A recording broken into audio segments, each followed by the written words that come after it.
Puji Tuhan, kembali lagi bersama dengan Yesus Kuatku.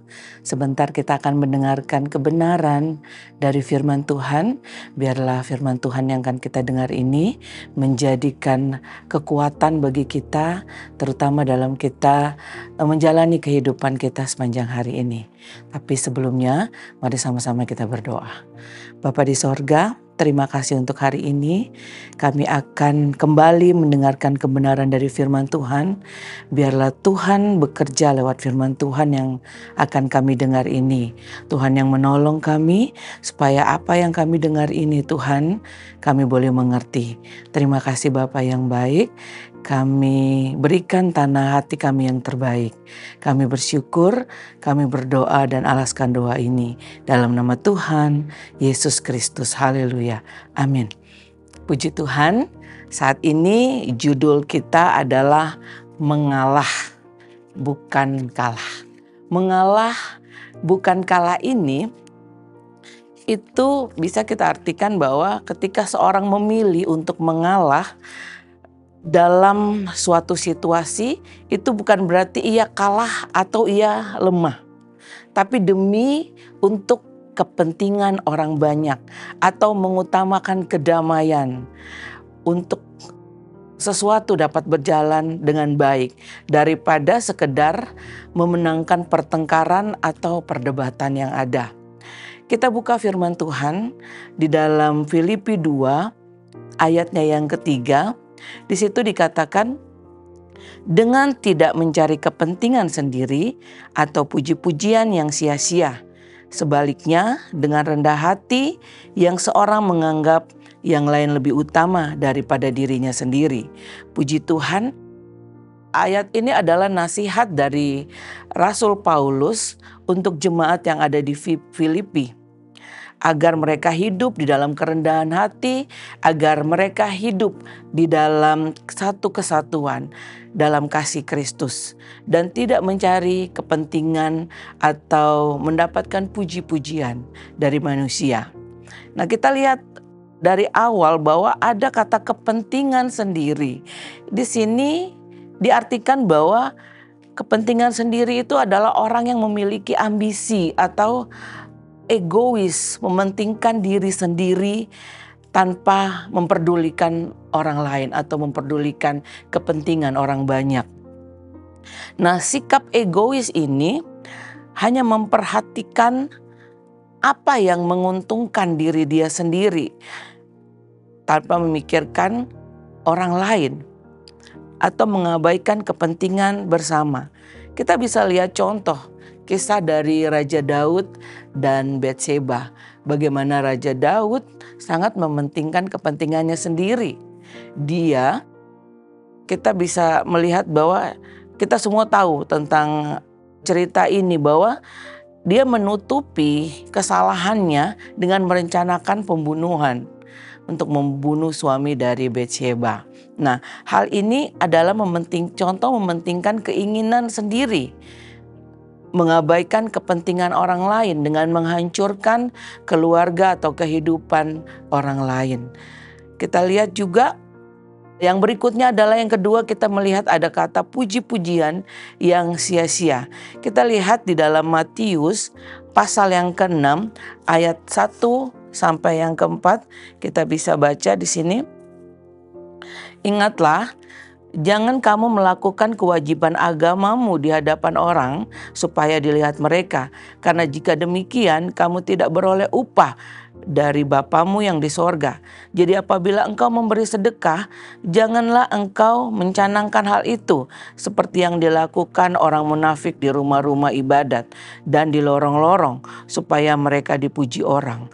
Aku berkata kepadamu, sungguhnya mereka sudah mendapat upahnya.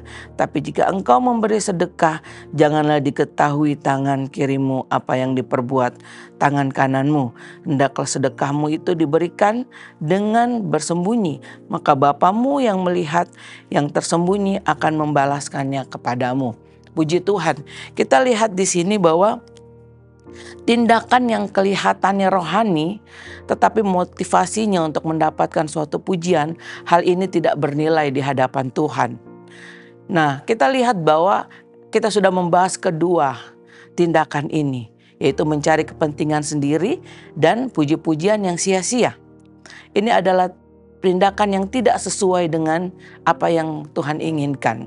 Dalam Filipi 2 ayat 3 tadi kita sudah membaca bahwa di sini dikatakan Rasul Paulus menasihatkan supaya hidup dengan rendah hati dan menganggap yang lain lebih utama dari dirinya sendiri.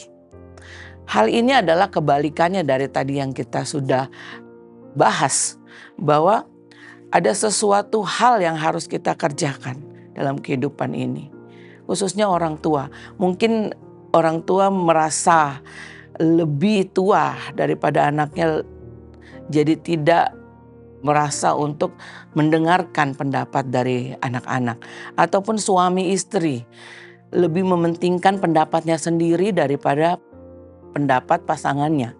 Atau anak mau membantu orang tua tanpa harus ada tugasnya atau tanpa disuruh. Dan juga mau belajar dari orang lain, seperti orang yang lebih muda atau orang yang lebih tidak populer. Mungkin kita bisa belajar dari orang-orang seperti itu juga. Mungkin di dalam tempat pekerjaan kita memberi pujian kepada tim kita, bukan mengklaim keberhasilan yang ada berdasarkan hanya dia yang melakukannya. Atau dalam proyek mengakui segala sesuatunya, kalau dalam kesalahan bukan malah menyalahkan orang banyak.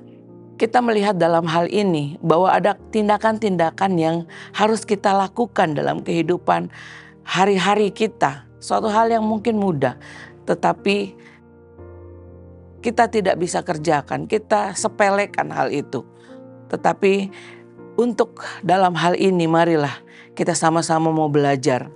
Kita lihat bahwa setiap kehidupan kita, orang-orang di sekeliling kita itu datang dari suku, ras, budaya yang berbeda-beda. Dan cara berbicara atau kebiasaan ini pun banyak yang berbeda-beda. Karena didasarkan dari latar belakang yang berbeda-beda juga. Tapi kalau kita mau disatukan dalam Tuhan Yesus, berarti kita mau hidup seperti apa yang Tuhan Yesus lakukan.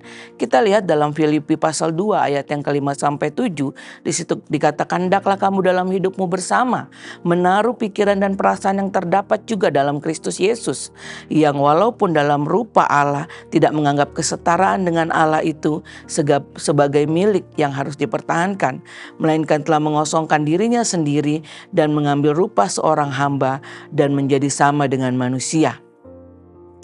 Kita lihat di sini adalah Paulus mengajak jemaat untuk meneladani pola pikir, sikap hati Yesus, kerendahan Yesus, pengorbanan Yesus, kasih Yesus.